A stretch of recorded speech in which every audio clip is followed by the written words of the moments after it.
Aujourd'hui, nous allons parler du dataïsme. Pas du dadaïsme, qui est un mouvement artistique surréaliste, mais du dataïsme avec T. T comme Big Data.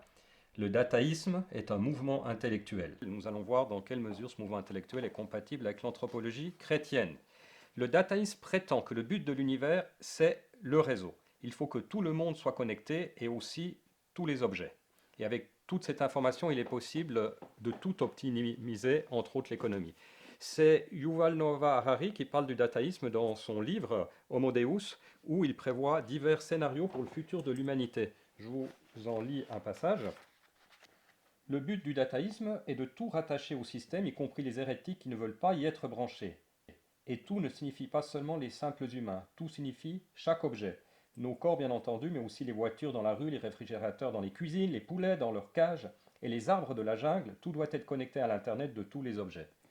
Le réfrigérateur surveillera le nombre d'œufs dans le compartiment dédié à cet usage et fera signe au poulailler quand il aura besoin de se réapprovisionner. Les voitures se parleront les unes aux autres. Les arbres de la jungle se feront des rapports sur les conditions météo et le niveau de dioxyde de carbone. Aucune partie de l'univers ne doit rester déconnectée de la grande toile de la vie.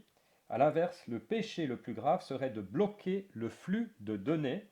Qu'est-ce que la mort sinon un état où l'information ne circule plus?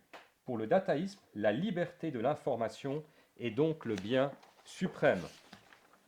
Et d'ailleurs, pour les dataïstes, tout se réduit à l'information. Tout est information, à commencer par la vie, qui est basée sur le code génétique et sur un cerveau qui fonctionne en binaire.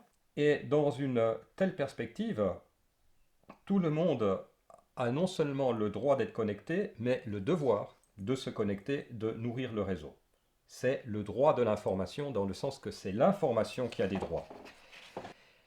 Alors la grande nouveauté philosophique dans cette manière de voir les choses, c'est que l'homme n'est plus le but de l'univers, mais il est relégué à la périphérie.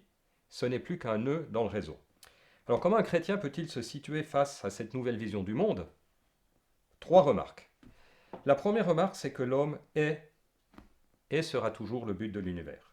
C'est l'unique créature matérielle parce qu'il y a aussi les anges, c'est l'unique créature matérielle créée pour elle-même, car elle peut connaître et aimer Dieu.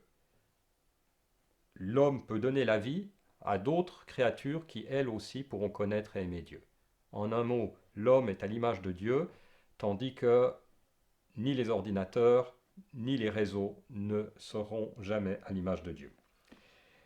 Deuxième remarque, pour les dataïstes, tout est information. Alors en soi, c'est une thèse intéressante, mais eux réduisent l'information aux algorithmes et à une succession de 1 et de 0. Et c'est là que ce n'est plus possible. La douleur, par exemple, n'est pas une simple information. Si je me plante un clou dans la main, certainement l'influx nerveux de la douleur peut être décrit comme une succession de 1 et de 0, mais la douleur elle-même n'est pas simplement une succession de 1 et de 0.